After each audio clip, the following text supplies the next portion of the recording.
It's my privilege to introduce to you my favorite, your favorite, the one and only Lucia Nogueira. Thank you so much, Manesh. Súbeme la radio. Tráeme el alcohol. Súbeme la radio. Tráeme el alcohol. Súbeme la radio, que esta es mi canción. Siente el ritmo que va subiendo. Tráeme el alcohol que quita el dolor. Y vamos a juntar la luna y el sol. Súbeme la radio, que esta es mi canción. Siente el ritmo que va subiendo. Tráeme el alcohol que quita el dolor. Y vamos a juntar la luna y el sol. No me importa nada, el día ni la hora. Si lo has perdido todo, lo has dejado en las sombras. Te juro que te pienso, hago el mejor intento. El tiempo pasa lento y yo me voy muriendo. Llega la noche, tú no contestas, juro me quedo mirando tu cuenta. Vivo pasando las noches en vela y sigo cantando bajo la luna llena. Súbeme la radio, que esta es mi canción. Siente algo que va subiendo. Tráeme el alcohol que quita el dolor. Vamos a buscar la luna y el sol.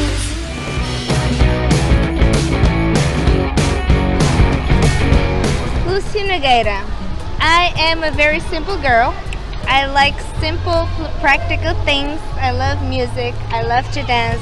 I love to meet new people, new cultures. I like to explore the world. I'm very curious.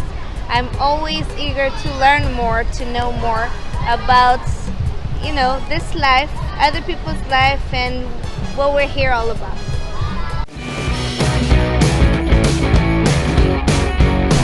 What was the best time in your life?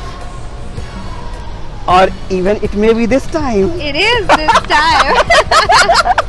It is, definitely. I feel blessed and very thankful, and at this point in my life I'm very content, very happy with what I have. Of course, nothing is perfect, never is, but I think I take the good with the bad, and I think it's wonderful. Oh yes, totally. I used to, so my background, what I studied was public administration and management. Administration and management. And management, it was not, of course, what I was passionate about.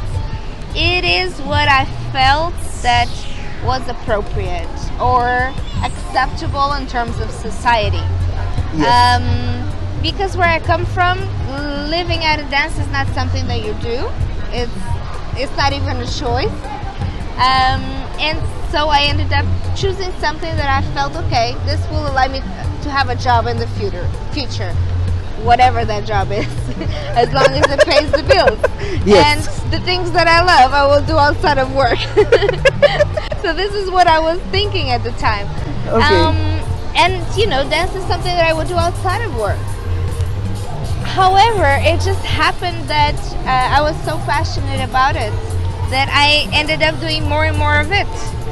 And of course, it became my full-time job. But there are many other things that I enjoy doing. And one of the things about teaching that I love, I love teaching, not just dance. I feel that I am a teacher. A born teacher. Yes, I am a teacher. I would love to teach anything. And I really enjoyed it. I enjoy the connection with people. If I would be having a job where I'm closed and have no human contact, just doing some sort of research on my own, I would be miserable. But if you put me doing something where I get to talk to people, I would be happy doing that. What would you like to suggest those who are struggling and they know that I want to do this, but I have to do this at this moment? What would you suggest to those people? So, of course, we all have responsibilities. We all have bills to pay.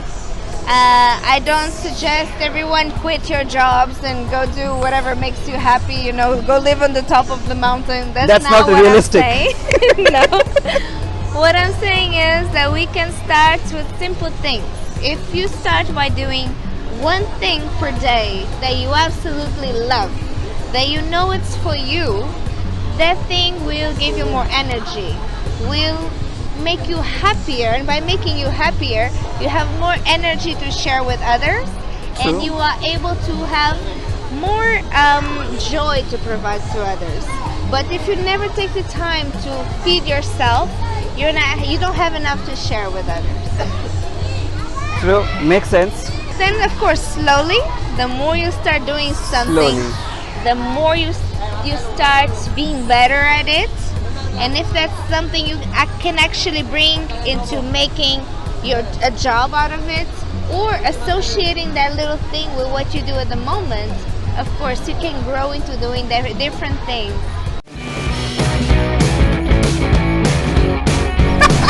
That's a very interesting question, because you take your hobby and you make it your full-time job. So what do you do after? I love that question. Yes, I do have other things that I love to do. I love to swim. I love to read. Okay. I do like to sing, but I keep it Private. private. Not in the market yet. No, not at all. Is there any chance when we can see in the market? No, sometimes when the music is lacking in class, Oh, I okay. do that. If we experience any sound problem, I can do a little bit. Replacement. But that's pretty much it. When you're choosing to do things that you like, your hobbies and your work, they almost blend in.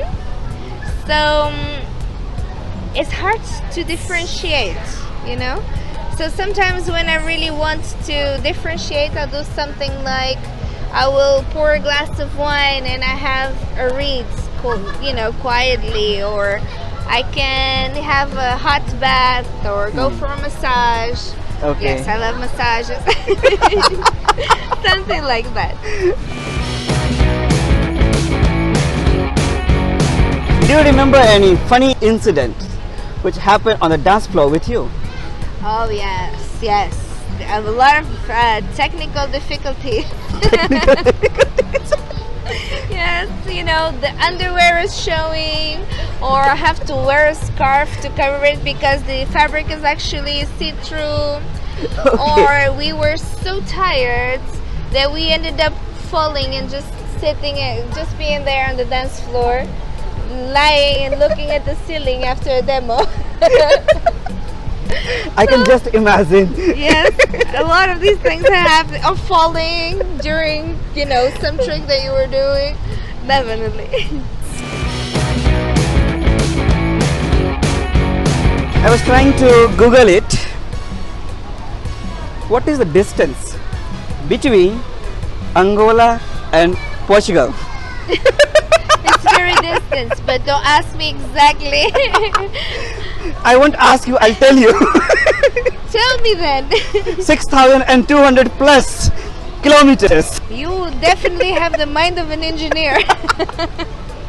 And then I was thinking, if this is so far, how Angola or Angolan culture influenced Lucia? Okay. That is a very good question. So as you know, Portugal colonized a lot of different countries. So there is a correlation in between the PALOP countries, African countries, and even Brazil, with Portugal. In my case, I come from the islands. So the islands, we are kind of separate from mainland Portugal. So we kind of developed our own culture, our way of speaking. And yes, we consider ourselves Portuguese, but we are Azorian more than everything.